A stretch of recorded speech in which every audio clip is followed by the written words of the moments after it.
Ito naman po yung day 2 natin sa ating sibuyas. Okay. Ganda. Ganda ng pagkadali. Yun. Okay.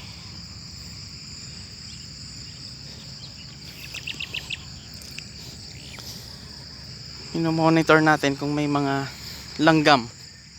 Kasi sila po yung naghahakot ng mga buto ng sibuyas.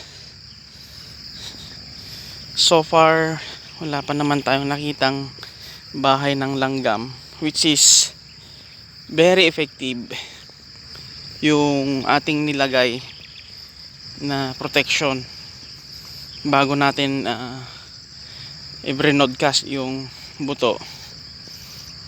Naglagay na po tayo ng pang-control sa langgam. Minix na po natin doon. Pinakita natin sa ating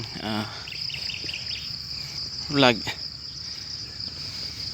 Okay. At the same time may fungicide na rin na ating nilagay. Okay.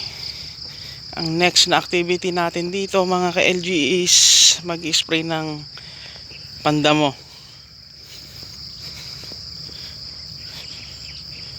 Mga unang tutubo rito siguro mga 5 or 6 days after sowing, doon tayo mag-spray ng pandamo. Okay.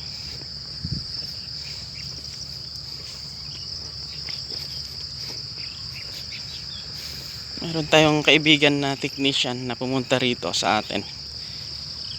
Sabi niya, i-demo daw niya yung kanyang pamatay damo para sa sibuyas. Abangan po natin yung ating i-demo rito na pamatay damo.